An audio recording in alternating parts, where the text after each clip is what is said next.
G'day everyone, this is Einke here. Welcome to Investor Journeys, where we chat with everyday Aussies and seasoned investors about their property journeys, the wins, the stuff-ups and everything in between. Whether they've got one property or a whole portfolio, we dive into how they did it, what they've learned and what their journey's been like so far. No fluff, just real stories from real people. So let's get stuck in. The Journeys podcast, where we talk with everyday Aussie property investors and learn more about their stories and what's worked and what hasn't, and really just deep dive into what they've gone through over their journey. So I'm really excited today to introduce my guest, Brent Miller. I've actually known Brent now for quite a while outside the property space. We've got a bit of a love for badminton, and I think we met in Auckland from memory, Brent. Yeah, look, you're a little bit better than me at a younger age. So I actually remember you from when I was like about 11 years old. You were one of the guns at the tournament, and we used to all sit around and watch people like yourself play. But I didn't meet you like more formally until it was in Auckland, probably about 10 years later. And I remember you whooping my ass. Don't worry, mate. Now, I remember you were absolutely killing it on the court by then, and I was well out of my prime. And I used to enjoy watching you play. I remember that was interclub days at Gillies, I think. And I was just thinking to myself, God, I hope I don't have to play him. But yes, the initial days, we certainly had some successes in the badminton world over in New Zealand. And shout out to all my Kiwi badminton mates. And yeah, we've got quite an interesting background anyway. So tell me about your background, Brent. You grew up in New Zealand? Yeah, so I grew up down country in Whakani, between there and Hopi. Lived there till through to the age of about 17, and we made the move to Auckland. Funnily enough, that was for me to give badminton a bit of a crack, and it's very well supported by mum and dad, and they made the big move up, and the whole family actually came up, and I went there and basically focused on sport through to the age of about 24, 25. I think at about the age of 22, I went and did a bit of a sport degree at uni. Like most uni degrees, you never end up using them, but it taught you some good life skills. And then I fell into the badminton world and went down the sport admin, sport coaching sort of space. And now I've made the move back into a sort of a professional background. Fantastic. And so when did you make the move over to Australia? I've been here, we're going on 4 years. So I think in January, it's one of my tasks to do this week is to work out how we get our passports. So it'll be we got over Australia Day 3 years ago. So next January, we'll be potentially Australians. And you're based in Melbourne? Yes. Yeah, how are you finding Melbourne? Oh, I love it. So, look, it's the city that doesn't sleep. We're right in the heart of it. So we keep looking at it and think, should we pick up and move to a different part? And I just don't think we could go there now. I don't think we'd go back home to New Zealand. It's just got so much to offer. Yeah. Did you escape COVID if you came 4 years ago? No. We booked one-way tickets and sat there nervously during COVID. Everyone talks about the Melbourne lockdowns, but I actually believe Auckland was locked down longer. I think we're locked down for very close to about 5 to 6 months, and then literally opened the week of us getting out. So all the stars aligned, but there was definitely some nervous days. I think I remember that because I had mates who were trying to get over to New Zealand, and I remember they get on the plane, and then when they get to the airport, they get shuffled off into different planes and have to stay in different hotels all across the country because they couldn't fit everyone in one spot. So they might shift them off to Christchurch or Wellington, even though their destination is still Auckland.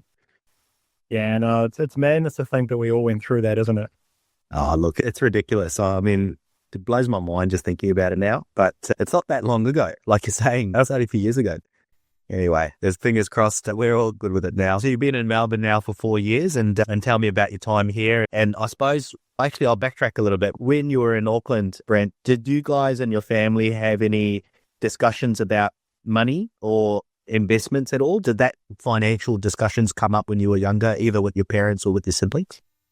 Yeah, look, to be fair, not so much with mum and dad. It's probably more now that I've dipped my toes in the water and they're concerned that I'm doing certain things, and one of them's very like, in certain ways, they've all got different views, and we're very lucky. We're just well looked after by both mum and dad. So, to be fair, it was turned up, played my sport, they paid the bills. I didn't have to think about it too much. So, yeah, really privileged to have that sort of upbringing. But I guess we probably started to dip my toe in the water when I met my wife. So her family's got a little bit of property around with them. We actually purchased the apartment we're living in now off the plan in Melbourne. My wife had got some grand idea that it was going to be a fantastic investment. Probably not so much, but to be fair, I've got to be thankful because it's the reason we're here and it's the reason we're in the situation we are now, and it's the reason we've made a jump, and it's probably the reason why I've started looking into things a little bit more. And look, there's definitely some plans on the horizons there, but now it's a scenario where I'm quite proactive around having these conversations. I've got a couple of good mates that go on the same sort of track, and look, to be fair, I'm just very lucky that Vanessa supports me in this sort of stuff. I think she's been blown away with what's happened over the last sort of 6 to 9 months. And now it's like, how can we do more? And as you're well aware, you get random messages from me. I've just watched something. What can we do? Yeah. I've seen you put this post up. What's this about? So between you and the person that looks after our finance, I'm very thankful for all the messages that you messaged me back. That used to be me, Brent, when I first started property investment. There wasn't obviously as much going on in terms of the social media environment, but every time I heard an article about property and that kind of thing, I always just was on the phone. I got on the internet. My wife was just sick of me talking about property. I remember, I think she's thankful I started this business because I can start talking to other people about property. So that definitely used to be me. So purchased your off the plan apartment, and look, you guys moved into that, didn't you? Yeah, look, we didn't have plans when we did it. We went to one of these things. My wife's family had also purchased something similar. They purchased some property in Newmarket in the apartments, bought it low, got massive, massive growth out of it. But I think all of Auckland had massive, massive growth. And then my wife's mother had looked at something similar in Melbourne. And then we went to some sort of investment come along in C Day, and Vanessa absolutely ground down the salesman and got everything out of him. And we basically had 3 years promised to us with like a 6% yield or something like that, and told, it's not going to cost you anything. It's going to go through the roof and all these things. So look, we did well out of it during COVID because when all the rental prices were dropped, we were getting 6% guaranteed and it wasn't even tenanted. So there was definitely some upside in that. But then when we got over here and we haven't seen the growth in it, that's when it's opened my eyes, I guess. Yeah, look, Brent, the listeners would have listened to hopefully the first episode that we've done, and it's a very similar story. That particular couple also purchased a rental guaranteed investment property off the plan, and they obviously, through that episode, you can go back and listen to it, but the growth hasn't been there for them. So I think there's certainly a story behind that notwithstanding, it's not made you bankrupt or anything like that. And obviously you've got some lessons out of that and you've lived in it too. So you've had some experiences of living in the city and having your own place in that regard, haven't you? Yeah, look, absolutely. I think at that point I was probably risk adverse, and probably the best way to describe it would be I had a couple of opportunities coming through, and I had 2 or 3 of my really good mates when I was just on that sort of time when I was like, I'm going to stop working in the little pro shop and go to uni, give up my income and go and hopefully coach some people. They said, we're going to buy a house. Let's buy a 4-bedroom. At that time, we're looking at Ellerslie, which for those of you that aren't New Zealanders is very close to central Auckland. And at that time, I think we probably would have got it for about 400K. And we didn't do it because I was going to uni. One of my very good mates was at uni. 2 of them were working, but one of them was in a job that he absolutely hated. So it all fell over. And I think if we had that, it would be worth like a 1.5 mil now. So we look back at that and I think that was a missed opportunity. But also a couple of my other mates say, hey, look, I'm trying to get a house together. Are you keen? Let's go 3 ways on it or 2 ways on it or whatever. And I just thought, nah, look, you guys are dreaming if you think that you're going to be able to do that. I was quite happy, quite comfortable, quite content with where I'm at. I guess it was more a lifestyle thing. Wasn't looking too much to the future. Just like, I don't want to be put under any stress. And yeah, that's kind of where we're at. So when we got this, it took care of itself. And we're very thankful for it because if we hadn't have purchased it, it wouldn't have made our move to Australia as easy as what it is. And I think, I'm not sure if we would have made the move. It was just a time in life where the son was off to uni and we're like, let's just go to Melbourne. So I wouldn't be here and I wouldn't have traveled the journey I would have had and being the situation we're in now, we probably didn't buy it. So very thankful for that. And like I said, we absolutely love the area. Even if we got rid of it, I don't think we could leave the suburb because life would change too much. It's too much good food, entertainment and coffee. Yeah, that's definitely what Melbourne's known for. Now, it's very interesting that you bring up the question that your mates brought up about, do you want to go two-way, three-way into a property? Because I feel like that's a very common question, especially as time goes on where an individual can't really put up a deposit for a house. So it's a common question and it's very tempting for a lot of people. Even I was considering it before I bought my first investment property. I was talking to a mate of mine and I didn't go down the same path, but just like you, I wanted to go down my own journey, I suppose. And there's a lot of considerations to make if you do go in with your mates. So especially, it sounds great at the start. In my opinion, like once you get down the road 5-10 years, everyone has different goals. Everyone has different financial situations. You're not sharing a piece of pizza here. You're buying a property with hundreds of thousands of dollars. And just even the legal advice you've got to get around mitigating your risk when you are sharing with property, I think is something that isn't considered properly. So it's great you've gone down your own path. And so now you're in Melbourne, you've bought your own place. What's going through your mind? What's getting you thinking more about property now? Yeah, look, again, some of my good friends, they were starting to dip their toe in the investment water. And I was just like, oh, you managed to pick up a house. You managed to pick up a second house. And now you're starting to look at a third one. And to me, there was just a turning point where it was like, you need to stop looking for excuses not to and start finding solutions. And it obviously at this point started dabbling in a couple of different things and saying, how can we increase the income? What do I want to be doing? Do I still want to be doing this at 65 years old? How do I get myself in a position where I can live how I want to live and spend more time doing what I'm doing? Not right now, but maybe at 50, 55, because this is a choice ultimately, isn't it? So did a heap of research, watched a heap of YouTube, and it seemed like a really, really good opportunity in property. To be fair, I knew absolutely nothing about it. So watched heaps of YouTube, reached out to a couple of different buyer's agents. One of them was Yes for Yourself. And it was just like, how can we get these wheels turning? I don't know if we can do it, but how do we make this happen? Yeah, I remember that conversation and I was super glad that you're looking to get into property. And I think at that time, that was about 2023 from memory. Yeah. It might have been last year. I'm trying to remember because we've gone quick. It might have been really early last year. It might have been long ago. Yeah, it might have been early last year. I remember you posed the question and we got signed up and we had a chat and Vanessa, your lovely wife who couldn't join us today, she was on board as well, which is fantastic. I think it's just as important to think about your own journey, but making sure that your better half is on board as well. So that was fantastic to have her. And I suppose it'll be interesting to get her perspective because you mentioned her mum has done well out of an apartment in Auckland and you guys have bought an apartment as well. And here we are when we were having a chat, probably talking about established houses. Yeah, it would have been good to understand what sort of conversation you both had after I proposed that sort of asset class. Yeah, look, to be fair, she's given me a heap of trust and was just kind of like, you manage it if you think you can do it. But if we're really honest, when we looked at the value of what we pay for what we're living in at the moment and what it was worth, we could see that it hadn't risen.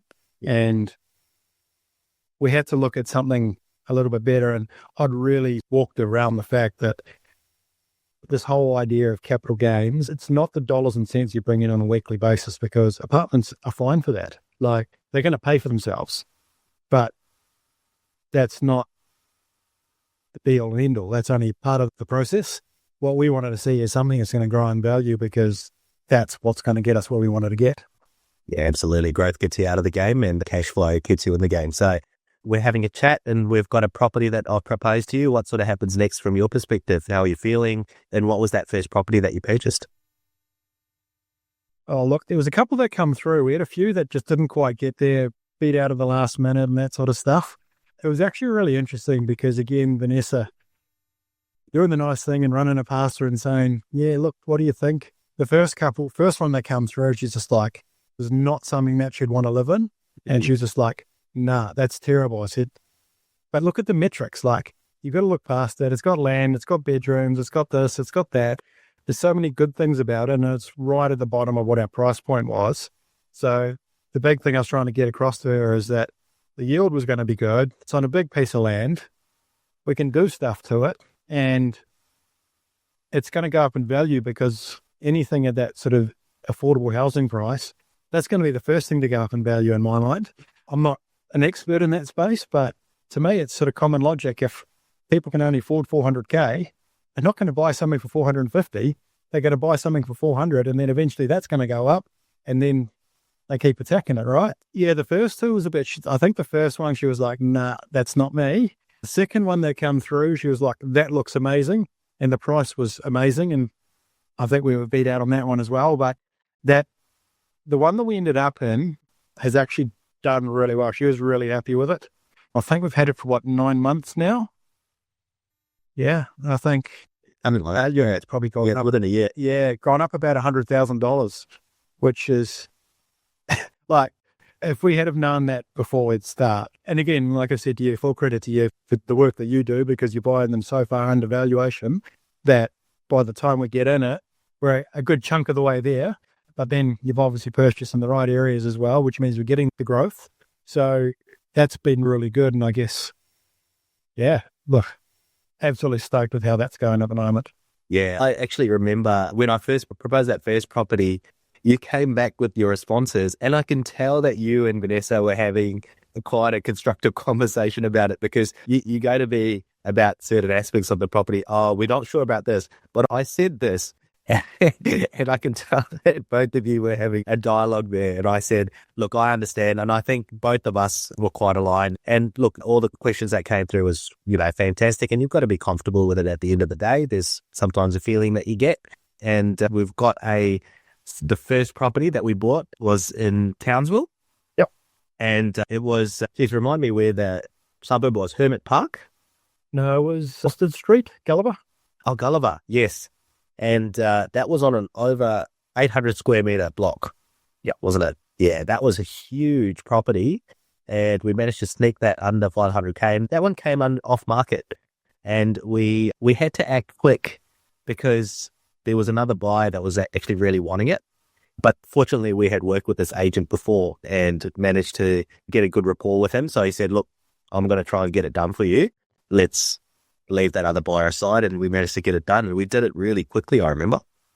I've got a funny feeling that they may have even accepted the lower offer.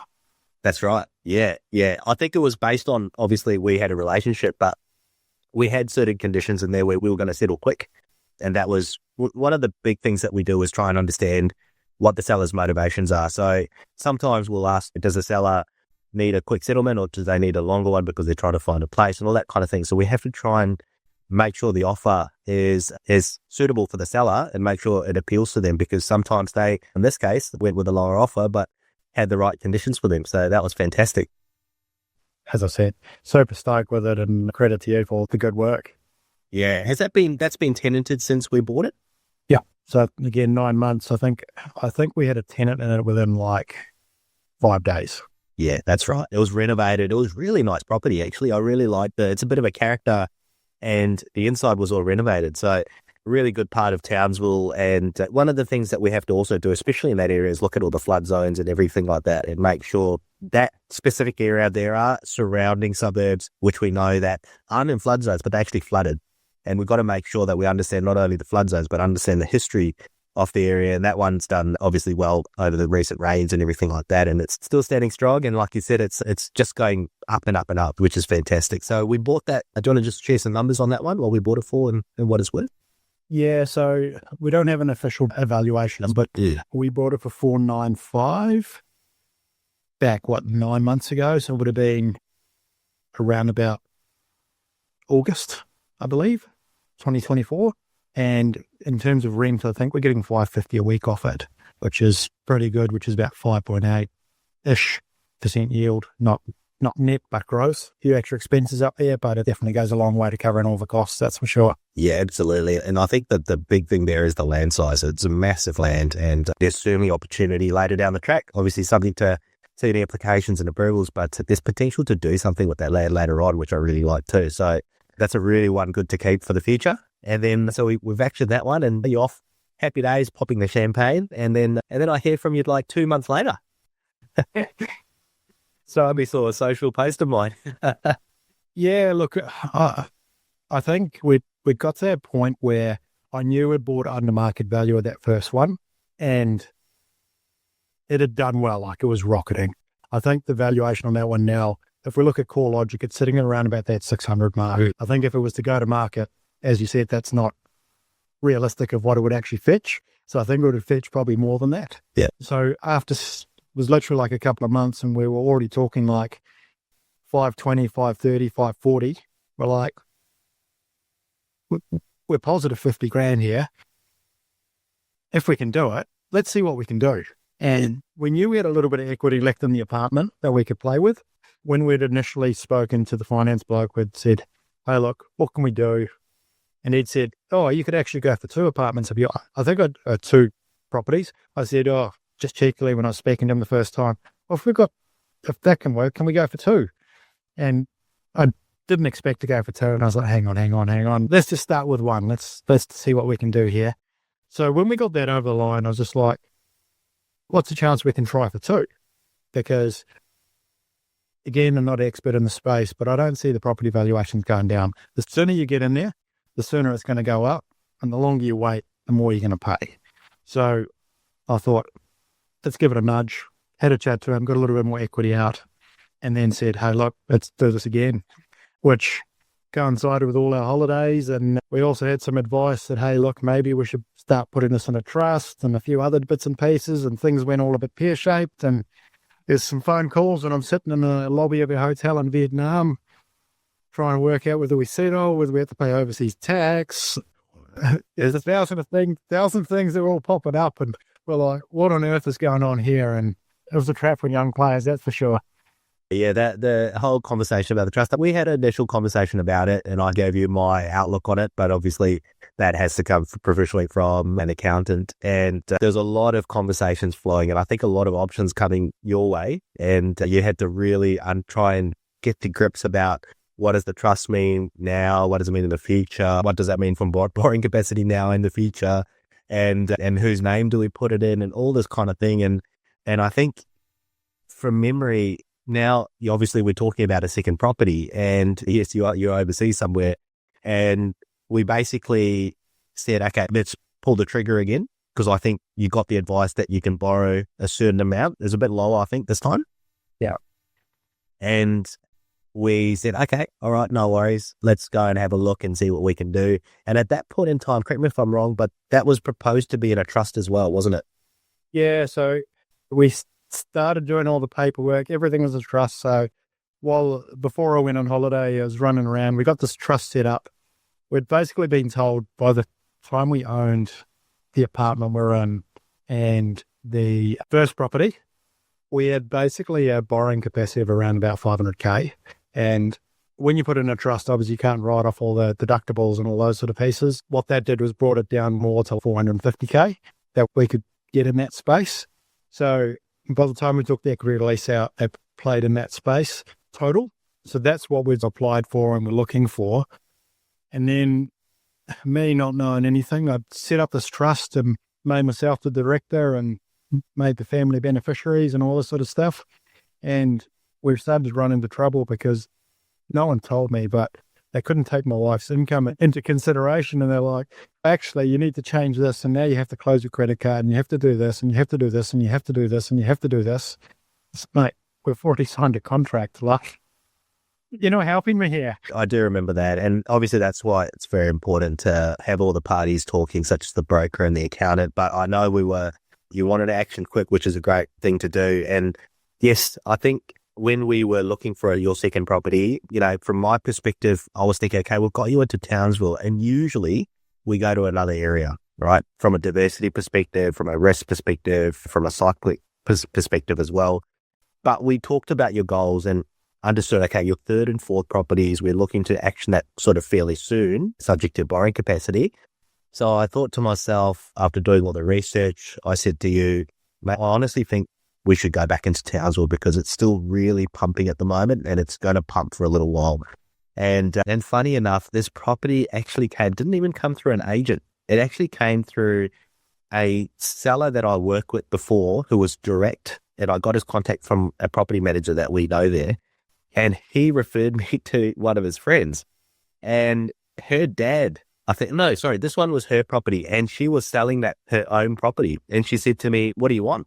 So I put a ridiculous figure down, and she came to me going, "Oh, look, we actually think it's worth this much," and it was still ridiculous in my opinion for what she was asking, and we bought that for about 440 from memory. Yeah, just under. It was ridiculous. It was crazy because I think we just signed on again with you. Literally put the deposit in your bank account the day before. You're about to go on holiday, disconnect from the world. And we sat down and you proposed 3 different areas and left it with me to decide which one we were going to head in the direction of. And then I get a phone call at 9 o'clock at night saying, "Mate, have I got a deal for you?" Yeah, literally. That made my decision for me. Yeah, absolutely. Because this particular property, it was located in Birdell, which is a fairly new area. And we had to be conscious, obviously, of all the building supply, if there was any. But this particular property was a pretty new property, and it was nicely presented. It was a really slick property and a decent land size as well. And I couldn't believe we were getting a 440K purchase price. And I think that's all about knowing people. We were able to bypass the agent. If this went through an agent, I can guarantee they would have advertised that the price guide would have been at least 450 to 500 for sure. And so I just wanted to secure the property as quick as I could for you, mate. And we got it. And everything ran pretty smooth on that one. Oh, that was the one we had to jump all the hoops. We signed the contract subject to finance with basically like a 2-week close, hoping that the finance would just come through. And that was the one where it was like, "Oh yeah, we can't get the money under the trust." And we're overseas and would have to go and jump through a few hoops. So we ended up making that decision. I had a bit of a chat and said, "Hey, look, the reality is that for us to do anything more, we're probably going to have to move on from our primary place of residence," which was on the cards. And I'd already started planting those seeds with my wife. She's not very keen on it at that point, but talked us through it and said, "Look, rates are going to drop. It's going to give us a little bit more borrowing capacity down the track." I was potentially going to start looking for a job that was going to earn a little bit more, which would allow us to keep doing that journey. And if we moved on that primary place of residence, it was going to open up the opportunity for number 3, maybe even number 4, all at the same time. So, yeah, we made a bit of a decision in the lobby of a hotel over in Oyan that we were going to just put in our own name. And the finance provider was, "Are you sure you're doing the right thing? Are you sure? Are you sure?" And yeah, look, I think looking back on it, we made the right decision. And there's still a few things we need to do now to start looking the next ones. But yeah, we got that. I think there's about a week delay on it, but we got there and they worked with us. Yeah, that was the big thing is I was actually, because I was working directly with the seller, I was in contact with the seller as well. And I'm not typically in contact with the seller, I'm in contact with the agent.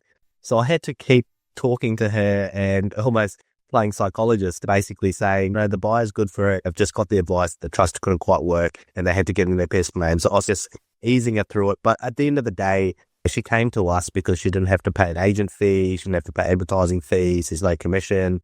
And it was just an easy thing for her. So I knew she would stay on.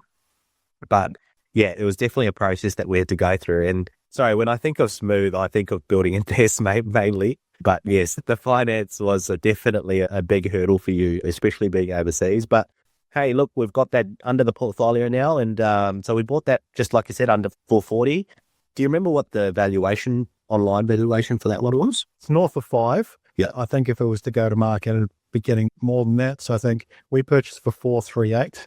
And again, really nice property, 500 square meters, 3-bedroom, 1 bathroom. Like everything all the bathrooms are nice. All the kitchen was nice. Looked like it had been done up quite recently. So I was absolutely stoked with that. But again, yeah, $495 a week rent on it, which is again a better yield than what we're getting on the other one. And I suspect that that'll probably go up next time. We had to actually bring it back. The property manager thought we would get a little bit more, like north of 500, but I'm pretty happy with what we got.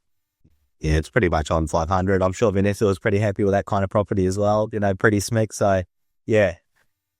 Yeah, it was a big difference compared to that first one that come through.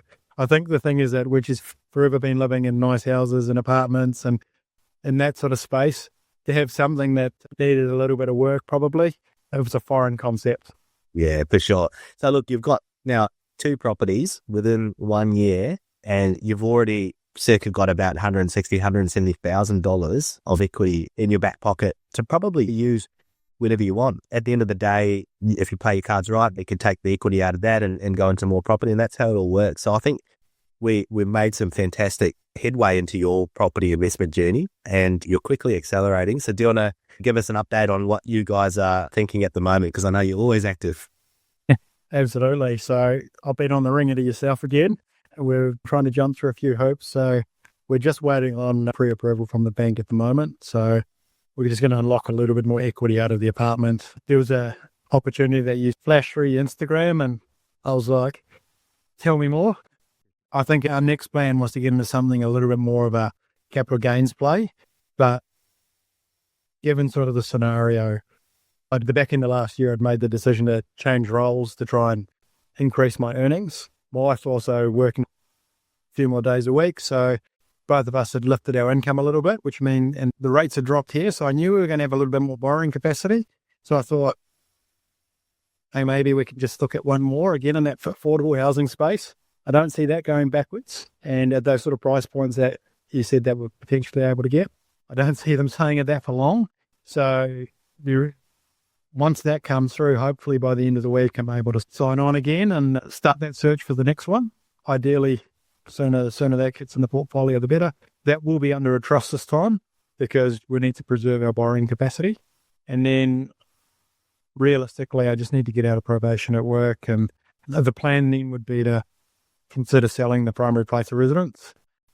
At that point, what that would do is basically pay back the equity releases and give us a bit of cash to be able to go in and go again on something that is going to give us some capital growth, and then reinvest, which again is a foreign concept to my wife. She doesn't like the idea of not owning what she's living in, so I'm easing her through that one. But to be fair, that's probably a couple of steps down the track. And yeah, look, that's realistically what we're looking at. If that doesn't pan out, then it's probably just working through saving a bit of equity, because in terms of that borrowing capacity, because those other ones are such high loan to value ratio, where until the income bumps, we just can't borrow anymore. Or if rates significantly drop, that might give us a bit more, but it's probably not going to give us enough to get into a capital city. Yeah, look, what I love about yourself is that you're so proactive with thinking ahead. I think a lot of investors, they might purchase a property, but then they'll just go on their sort of heels and be like, hey, now I've done what I needed to do. But sometimes, as you found out, the more time you wait, the more opportunity cost that you're going to give up. And so I love the fact that you're so proactive, and that's really a hallmark of successful investors. Regardless of what happens, I think that sort of mental skill that you've got in terms of forecasting is really going to do well for you. So exciting for your journey and yours and Vanessa's. And I'm sure once you build up all these properties and down the track, you'll be able to get a fantastic principal place of residence as well for Vanessa.